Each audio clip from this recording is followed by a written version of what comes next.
up, beautiful ladies and handsome men? I am not sure what's true or false in this story. I take gossip, tea, rumor, and scandal from yesteryear, from online, from word of mouth, from books, and I ball it up and I tell you guys a story.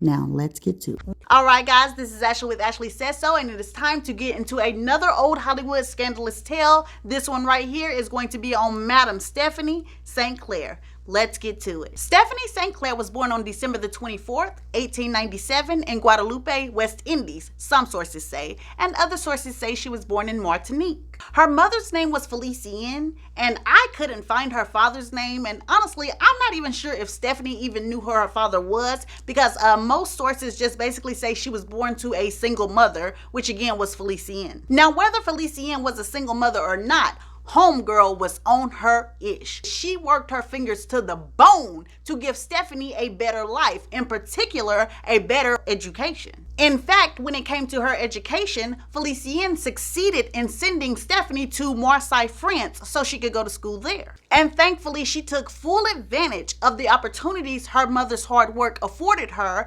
because gossip claims that she was I don't know if she was a great student in school, but she wasn't messing up. Stephanie seemed to be on a straight and narrow path, that is until she turned 15 and her whole world changed. Felicienne, her mother, became gravely ill and she passed away. Now, some people seem to think that this event hardened Stephanie in some sort of way. Kind of like she felt like life was unfair that her mother was taken from her so early, because by this time she had to fend for herself. She didn't really have anybody else. So it's said that she ended up going to Montreal for a little while, and then she ended up landing in the United States. Stephanie was said to be so set on getting to America and just taking off that gossip claims that she almost learned the entire English language on the trip over to America. But even if this was true, when she got to America, you would rarely hear her speaking English. Instead, she spoke a lot of French and a lot of Spanish. It made it seem as if she was just so exotic to the people around her. And not only that, the people around her thought her to be very smart, because y'all know Americans, child, we still do that mess today. We hear somebody speaking like British or Spanish or French or something like that and be sitting up there talking about some, ooh, they real smart. And them folks don't even be knowing what they be talking about. And so she wanted to sort of create this identity for herself because she wanted to set herself apart. And then on top of that, she had her beauty. And then on top of that, baby doll had her fashion. Because see, when her mother had passed away, it was found that her mother had saved up a lot of money. So that money went to Stephanie. So Stephanie made sure that she bought all of these beautiful dresses and these beautiful hats. And baby, they say she came stepping into America fly, honey. Because once again, she wanted to create an identity for herself that was above people. But what happens when you spend your money on the latest fashions trying to outdo folks and outdress folks? Your behind end up broke as a doggone joke. And that's exactly what happened to Madam Stephanie St. Clair. She might have not spent all of her money, but her money did get very low very quickly. So in order to upkeep her lifestyle, Stephanie needed money and she needed it now. Now, she could have taken a little domestic job like most black women and most black teen girls in her time period, but who finna do that? Not Stephanie, because again, she had a reputation to uphold. She had been working hard to present herself as a woman in another league. So she wouldn't be caught dead doing a doggone low-class job, especially working for a white person. Child, please. So Stephanie went another route, the fast money route. She started tiptoeing into underworld activities and fast living, and this fast living led to even faster men. And one of these young men was a guy named Duke. Now, apparently Duke was a hot boy, honey. He was the guy that all the teen girls and all the young women would start fixing their hair as soon as he walked in the room. He was real cute and he was real bad. And so Stephanie had to have him. And as soon as they got together, bad boy Duke started selling Stephanie all kind of pipe dreams, talking her into things that she knew was wrong, but with the promise of fast money, why not? Telling Stephanie that it was okay to use her body to get what they want. You know, look at that guy over there. He gonna pay you good, baby, and you ain't got to do much. Now, it's not confirmed if Stephanie did ever prostitute, but gossip claims that she was certainly on her way to do it, but then tragedy struck. Duke ended up walking down a Harlem street while a gang war was going on, and he ended up being caught in the middle and riddled with bullets. And after this, Stephanie was not only alone again, but she was back to square one when it came to getting money. She was a pretty girl though, so it wasn't long before it was another underworld gentleman caller coming up to Stephanie, and his name was Ed. And his idea of getting more money was to sell drugs. But when they started to really do this thing and really get into the game, it was basically found that doggone Stephanie was a doggone drug mathematician. Baby, y'all know how on these movies when somebody is really smart and they're doing something, they show all these background scenes of like math formulas worked out and all this kind of stuff. That's basically what was happening with Stephanie once she started dealing drugs. I mean, this chick was like the Rain Man. She knew what to sell, how much to sell it for, who to sell it to, overhead, all the profit. Baby was a goddamn genius, was a goddamn boss. And since she was so good at what she was doing, gossip claims that she had racked up a $30,000 profit within a few months. And this was all well and good for Stephanie, but not so great for Ed. He looked kind of dusty. Now that she was kind of taking care of herself and making money, what did she really need Ed for? Not a goddamn thing or a hot dang thing. If he wanted her, he should have got some goddamn change. So Stephanie threw the deuces and she ended up walking away, swinging them shoulders. And they were still swinging when Ed grabbed one of them doggone shoulders and started choking her life away. Child, they say Stephanie was just a punching Ed all in his face. And Ed tried to hold his grip, but baby, them haymakers to the face was making it too hard. And after a few more swings, that's when Stephanie stopped and she pushed Ed with all of her might. He fell straight back and cracked his skull on a coffee table. And with that, Stephanie St. Clair had killed her very first man. Even though most people would say this whole situation was self-defense, Stephanie was a black woman back in America in the 1920s. So police could have easily made her life very difficult. But once again, Stephanie had that doggone bag. Once she was able to see how she could throw a couple of dollars to shut officers' mouth about this situation, it wasn't gonna be nothing to throw a couple of dollars to shut officers' mouth about this new situation she was thinking of getting into. And that was running numbers. So she took $10,000 of her hot-earned money and she started herself a numbers business. And sis was swimming in the De Niro almost immediately. And if you thought homegirl was dressing before,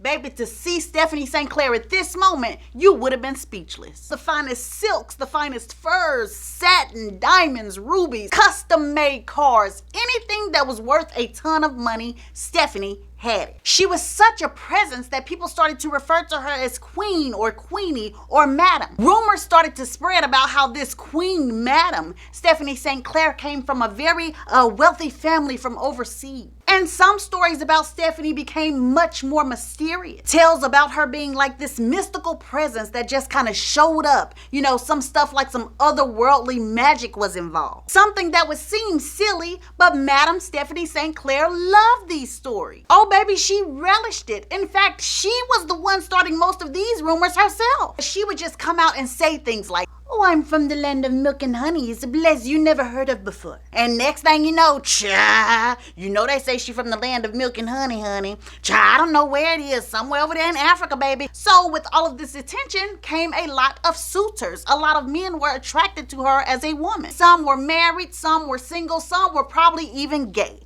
Everybody just wanted to be on Madam Queen Stephanie St. Clair's arm. And do you know how Madam Queen Stephanie responded to this? Took out a space in the newspaper and basically told all the men, "Look, I know I'm all that, but y'all getting on my nerves. Y'all always trying to talk to me. Y'all calling me. Like, leave me alone. If you don't leave me alone, I'm going to put you on blast. I'm going to show everybody the letters that you sent me, tell everybody about the phone calls. So, you know, y'all better leave me alone." You know, so she was really something else. And people respected her too. If you disrespected her, then she would cuss you out in all kind of French curse words. And that's her going light on somebody. Now, if you really disrespected her or tried to like steal her business or anything like that, then she would just pay somebody to kill your doggone behind. So really the best way to describe her would be like a ruthless money-making queen. But on the flip side of her being this ruthless queen, she also helped out in the community and she didn't like for anybody to treat black people unfairly. She also was very learned, so she would tell black people their right.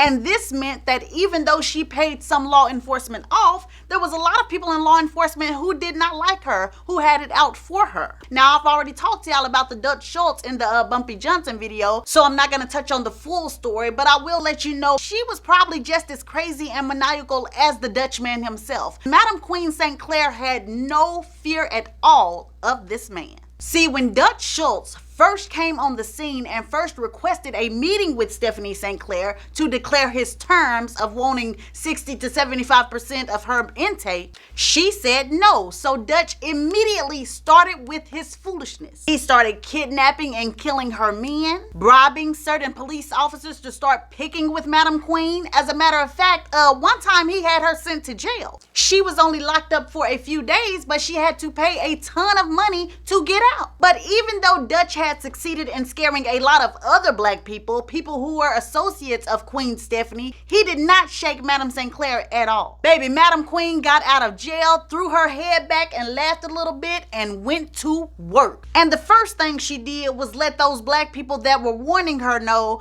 baby, that's y'all. I'm not like you. And she did this by taking out a newspaper space and printing this. To the members of my race, many persons have said they are afraid for me and that I should be careful. I am not going to be any more careful than I have been. Please have no fear for me. I only ask that you listen to my advice and do what I have told you. I have no fear of anybody. I respect everybody and shall expect respect from them. Enemies have telephoned almost every night and said they are going to give me a ride and bump me off. When they say such things over my private wire, I just laugh at them, because such things sound silly and simple to me. My enemies are now planning to frame me by saying that I carry a gun on my possession. These and many more things they are planning to do, but they will have a hard job to be successful, because from 3 to 7 days before anything happens, I have a warning of it. In conclusion, I will say that I am going to continue to fight until the members of my race get their just and legal rights. Madam Stephanie St. Clair. Not only was this letter put out to show the black people that she wasn't scared, it was also put out to show Dutch that she wasn't scared. And he should have been scared, because after this, Madam St. Clair started playing hardball. She teamed up with Bumpy Johnson and started slaughtering Dutch's men left and right. Madam St. Clair also demanded that her men go out and burn down all of Dutch Schultz's storefront businesses. And that payback was pretty good, but Madam Queen still was not satisfied. Somebody needed to pay for her going to jail and having to come out of all that doggone money. So honey, she sent out a scout and found one of his main residences. She picked up the phone and called 911 and told them that she would like to report some illegal activity. Then police raided Dutch Schultz's doggone house, locked up a ton of his men, and took $2 million cash during that raid. Much more than Madam Queen St. Clair had to pay to get out of doggone jail. And that's checkmate, mother sucker. And of course, this caused Dutch Schultz to be absolutely enraged. But before he could really pounce on her to get her back, he ended up being dead, like I described in the Bumpy Johnson video. But even though Madam Queen had won this gang war, life was still going very badly for her around this time. And there were two things that caused her to have to hand over these reins of the numbers racket to Bumpy Johnson. The first thing was the police, and the second thing was her husband. And these two things kind of intertwined together.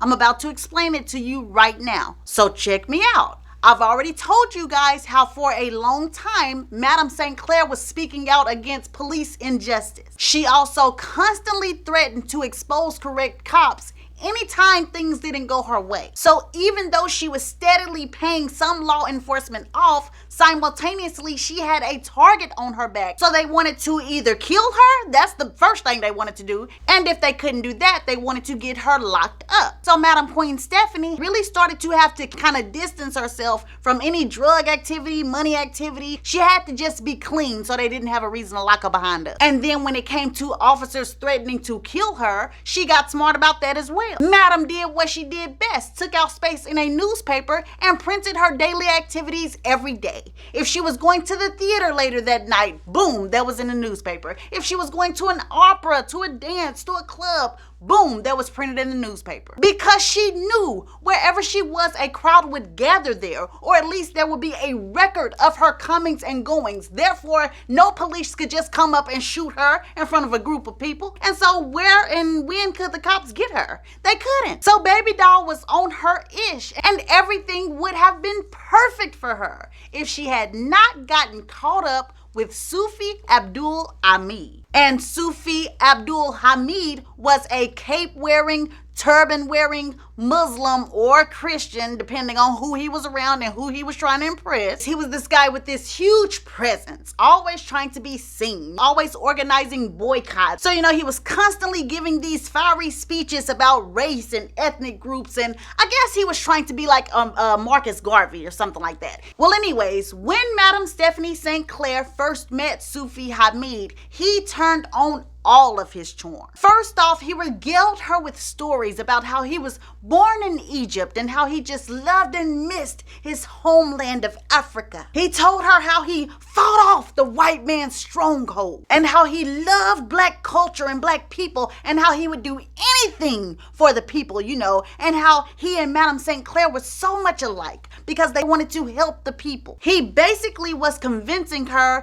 that they were tied together by the soul. And after that grand speech and everything he said, he got down and he asked Madam St. Clair to marry him because it was clear that this was meant to be. And I don't know if Queenie was lonely or if she actually truly did believe this guy, because after thinking about it for 3 days, she did end up marrying him, and I believe the year was 1937. And baby, it wasn't about 2 weeks before Sufi Hamid's whole attitude began to change. First off, it was found out that his behind ain't never even seen Egypt or Africa. He was born right there in Chicago. Secondly, she found out that the only time he truly wanted to focus on or fight for black issues is if there was some money involved. And another thing, he would only help is if it came with some sort of prestige. He needed a crowd of people. He needed the praise. And worst of all, for Madam St. Clair, he wanted most of that praise to come from a woman's kitty. And there was this one woman's kitty who was praising him all the doggone time, baby. I'm talking about every night. Sufi was like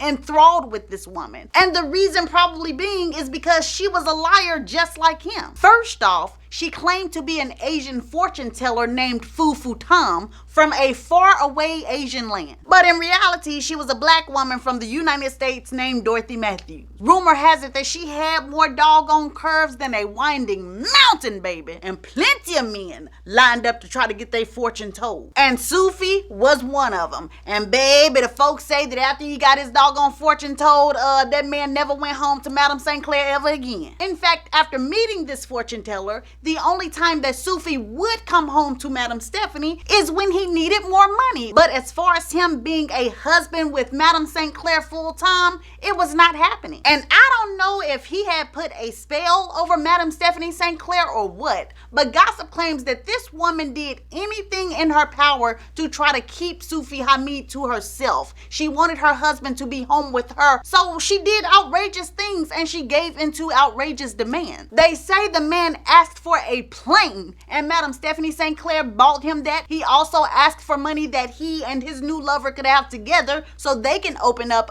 several businesses. Madam St. Clair gave him that as well. She just gave it. She gave everything to try to get her man back. But gossip claims that one day Sufi Hamid came home and he and Stephanie started to have a talk. And she was telling him like she always did, you know what I'm saying? I want you to come home. You need to leave her alone, please, baby. Just come home with me. And it's claimed that Sufi answered by telling Stephanie that no, he's actually going to stay with Fufu Tom and he's actually going to stay with her on a more permanent basis, meaning he's going to be with Fufu or whatever her name was, he's going to be with her full time. But Even though he's going to be with his side chick full time and living with her now, he's still fully expected for Stephanie to continue funding their lifestyle because he and Madame Tutu were trying to build a Buddhist temple. And allegedly, it was this conversation right here that really kind of just smacked Stephanie upside the head. You know what I'm saying? It really kind of just woke her up,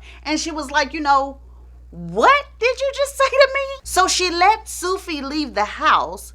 But then later on that night, she got in her car and she started to follow her husband around. And it was either when he was getting out of the car to go into somewhere, or he was coming out of some business to get back into his car. That is when Madame Stephanie St. Clair got out of her car and she pulled out her gun and she fired at Sufi 3 times. Now, gossip claims that she never fully hit him, but one of the bullets was said to graze his teeth. But either way it goes, this was bad. This was all bad. Because remember, she was trying to keep her hands clean because the cops had it out for her. And now that was all down the drain. Now they were trying to give her 10 years, but because she did not kill Sufi, if I'm not mistaken, she got 2 or 3 years. But the whole time that she was in there, she was being told constantly, hey, if there's any way that we could tie you back to any type of gang activities, we will put you up under this jail and you will be here forever and a day. And luckily they were not able to tie her to anything. So again, she got out within 2 to 3 years,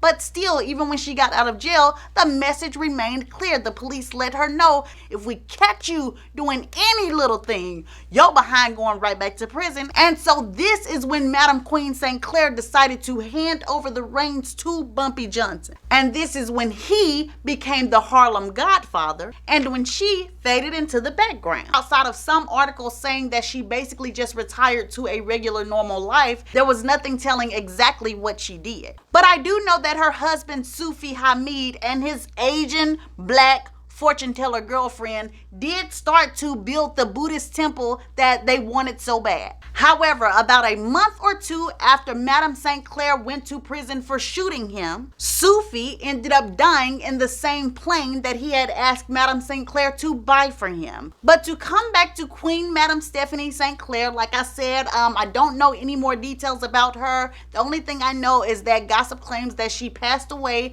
at the age of 72 in the year of 1969. So anyways, I love you guys so much. Go ahead and like this video like I demand every time. Also, punch the subscribe button. Please do that. Also, punch the subscribe button. Wait. But anyways, this is the end of the old Hollywood Scandalous